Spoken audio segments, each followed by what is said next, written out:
Livro do profeta Isaías, capítulo 59, fala a respeito de algumas coisas que afastam o homem de Deus e que impedem ao Senhor de responder às nossas orações. Depois de deixar claro que a mão dele não está encolhida para que não possa nos salvar, e que nem os seus ouvidos estão tapados para que não possa nos ouvir, o Senhor Deus deixou claro que o nosso pecado é que nos afasta dele. Eu já expliquei sobre isso num vídeo, o que impede as nossas orações. Se você não assistiu esse vídeo, assista. Mesmo que você já tenha assistido, é bom assistir de novo. Hoje eu vou falar um pouco mais sobre isso, porque no versículo 4, o Senhor Deus nos revela o motivo pelo qual muitas das nossas orações são perdidas. Muitas vezes nós oramos e não vemos o efeito da oração, ela não produz efeito. Deus diz aqui, ninguém há, está escrito em Isaías 59, versículo 4, ninguém há que clame pela justiça. O que é clamar pela justiça? O que é a justiça? A justiça é o cumprimento da lei. A justiça de Deus consiste em ele cumprir a aliança que ele fez com o seu povo, o acordo feito com o povo de Deus. Essa nova aliança foi feita conosco através do sangue de Jesus Cristo. Jesus cumpriu a lei por nós para que as promessas que foram feitas a Abraão chegassem até nós. Em Jesus nós fomos feitos herdeiros de Deus. A justiça de Deus ela consiste no cumprimento de todas essas promessas que ele fez no passado. Cumprir na nossa vida. As quais pela fé em Jesus se tornaram de nosso direito. Então, clamar pela justiça é reivindicar os nossos direitos em Cristo. E na maior parte das vezes, nós oramos, mas não fazemos isso. Nós não fazemos dessa forma. Então o profeta diz aqui, ninguém há que clame pela justiça, e ninguém que compareça em juízo pela verdade.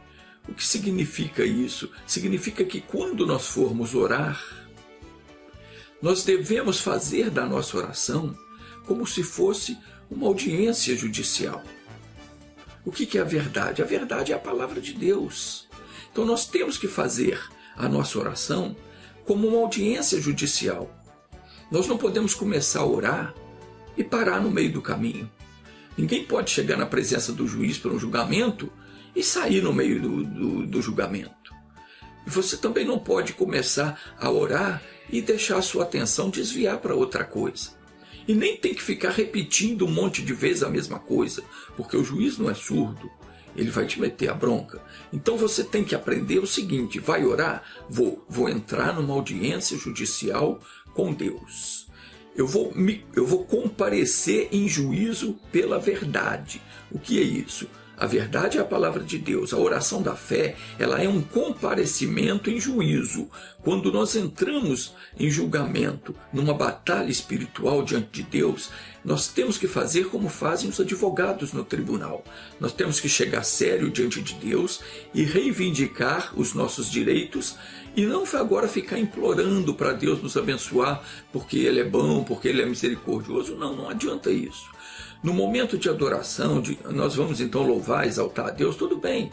Mas na hora da oração da fé, não tem esse negócio de ficar implorando a Ele porque Ele é bom, implorando misericórdia. Não é assim. A oração da fé é um julgamento. Eu tenho que saber, conhecer o meu direito em Cristo. O que eu tenho direito? Tenho direito de ser curado porque a Escritura diz que tem. Eu tenho direito de ser próspero porque a Escritura diz que sim.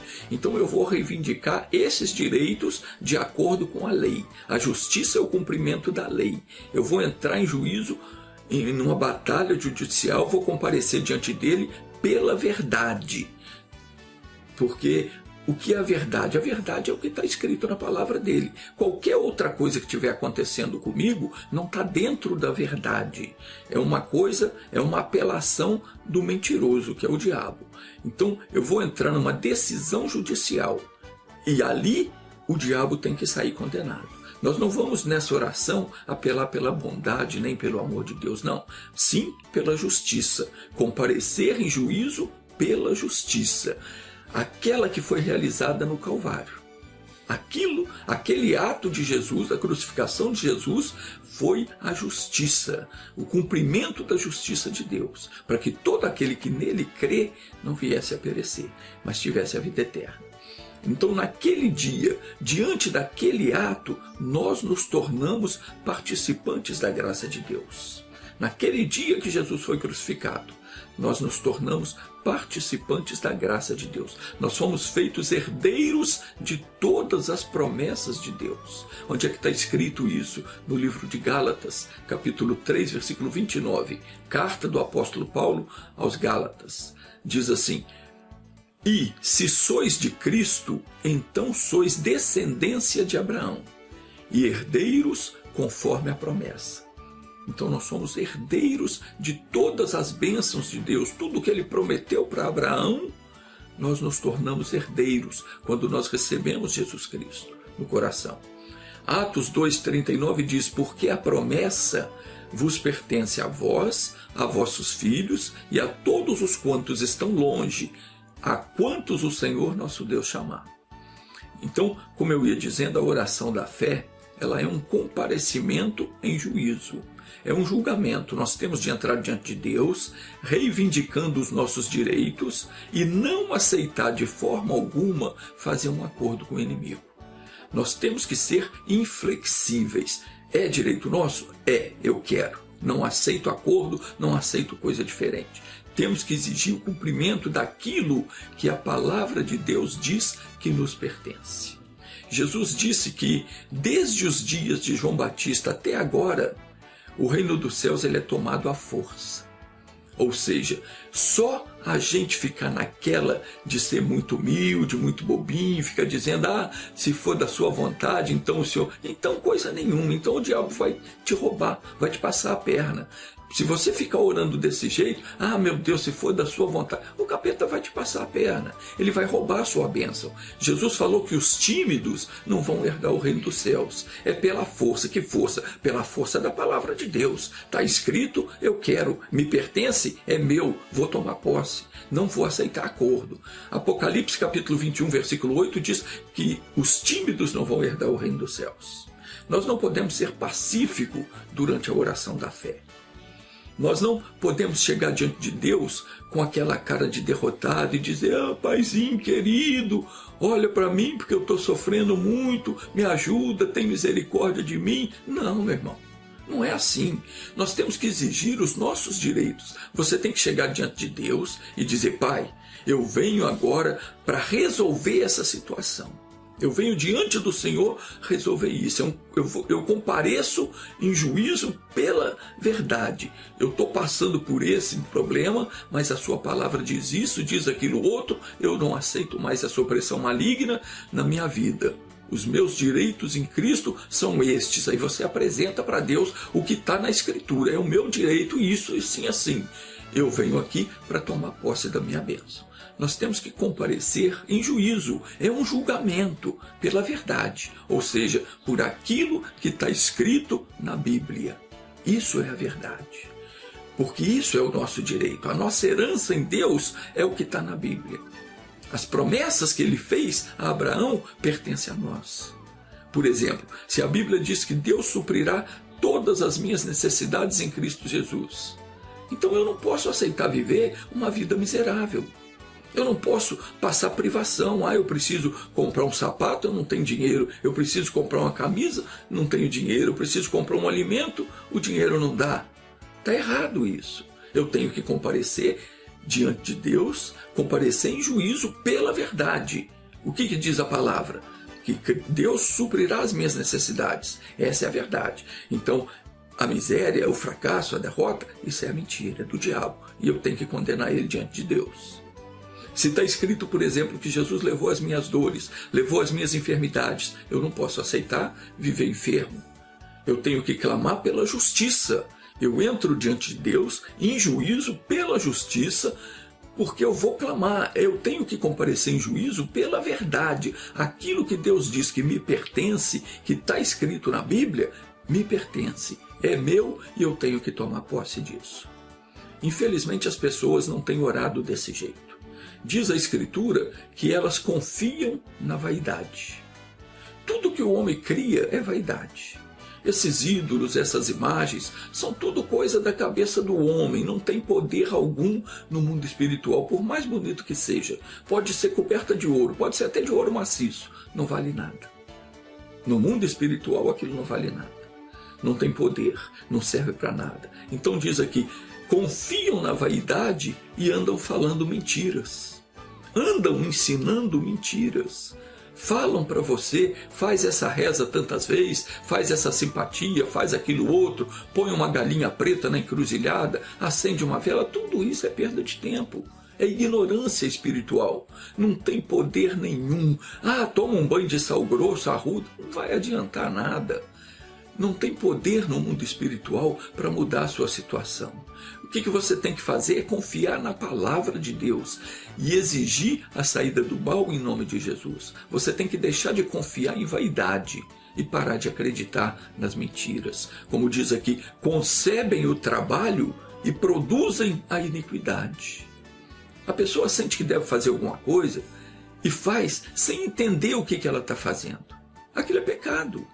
Quando nós fazemos qualquer coisa que vai contra a palavra de Deus, contra aquilo que Deus ensina, nós estamos pecando.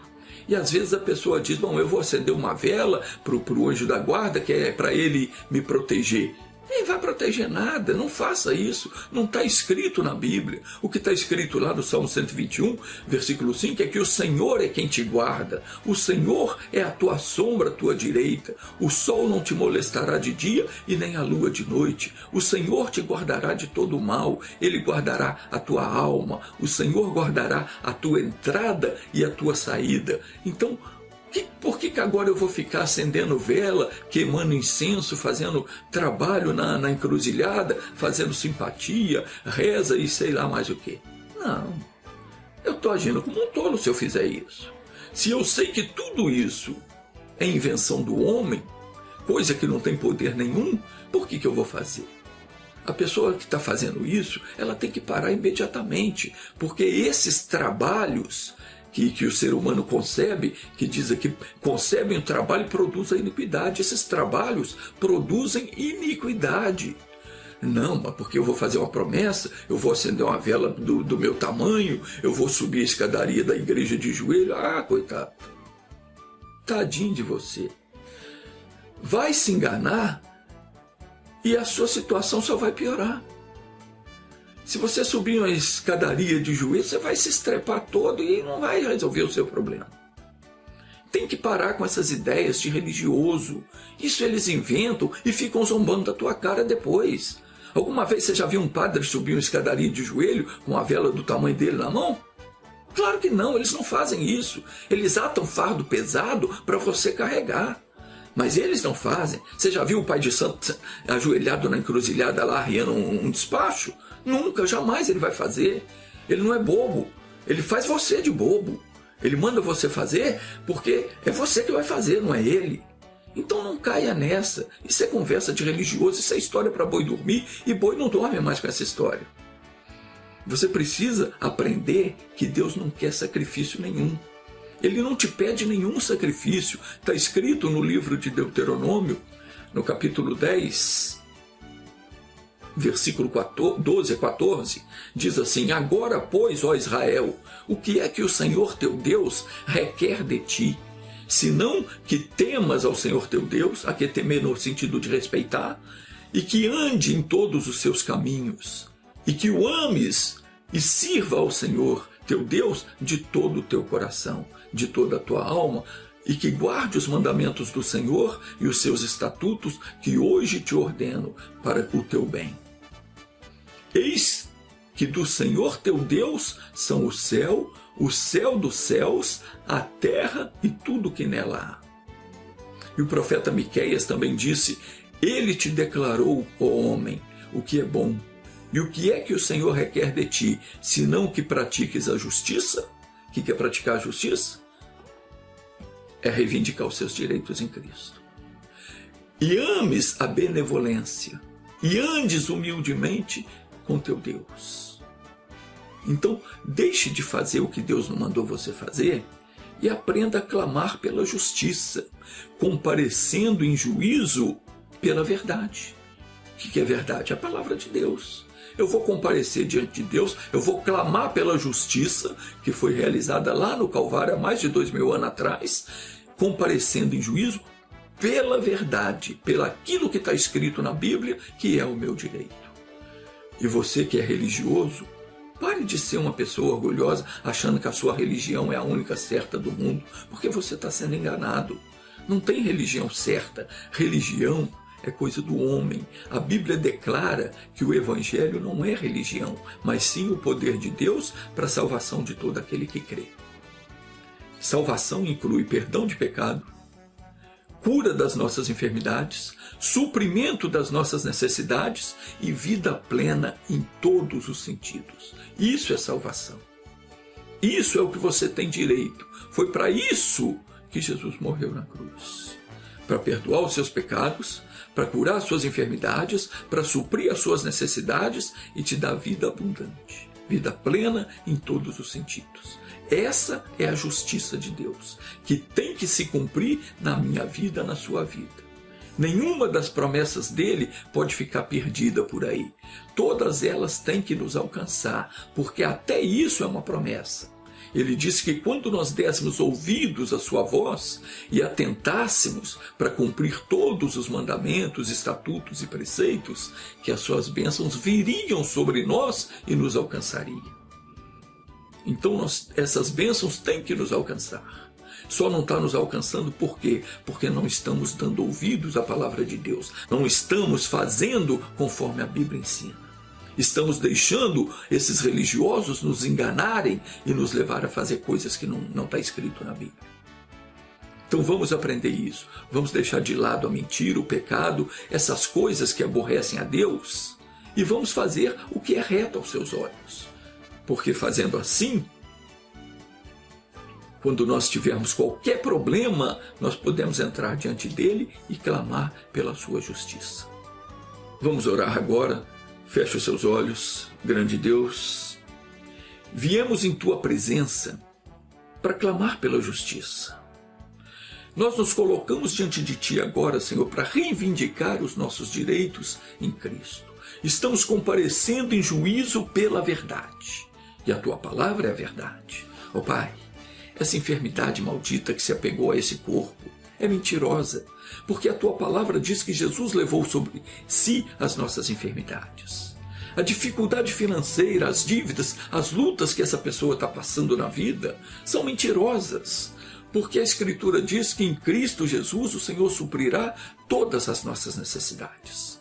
A opressão, a tristeza, a mágoa, a depressão, o sofrimento que está tomando conta dessa pessoa não é verdadeiro, porque não condiz com o padrão de vida que o Senhor tem para aqueles que te amam. E nós te amamos, Pai, e guardamos a tua palavra. Não confiamos na vaidade, mas confiamos no Deus vivo, no Deus verdadeiro, no Deus fiel. Nós não adoramos falsos deuses, não ensinamos a mentira, mas sim a tua santa palavra. Por isso, ó Deus vivo, nós estamos comparecendo diante de ti para condenar em juízo todo esse mal que tem se levantado contra nós. E em nome de Jesus Cristo nós ordenamos. Ordena aí, meu irmão. Ordena aí, minha irmã. Manda esse mal embora. Manda que saia de você agora. Pai, em nome de Jesus, nós amarramos o espírito de miséria, o espírito de prostituição, do adultério, o espírito de contenda, o espírito do engano, da mentira. Está amarrado agora você, demônio que colocou essa enfermidade no corpo dessa pessoa. Em nome de Jesus, sai daí agora. Sai dessa próstata que está avolumada. Sai desse órgão que aumentou de tamanho. Sai dos rins, sai do fígado, do baço, do pâncreas, da bexiga. Sai do ovário. Eu mando em nome de Jesus que o ovário policístico fique normal agora. Desapareça todo o caroço, todo o tumor, toda a hérnia, toda a normalidade. Saia em nome de Jesus Cristo. Meu Deus, que a mão do Senhor seja sobre essa vida, curando, libertando, guardando e abençoando essa pessoa, em nome de Jesus. Pai, visita essa pessoa que está com câncer, com metástase, e cura, Senhor, porque a ti pertence o poder para fazer tudo isso. A ti pertence o poder, a honra e a glória para sempre. Em nome de Jesus, obrigado e amém. Graças a Deus.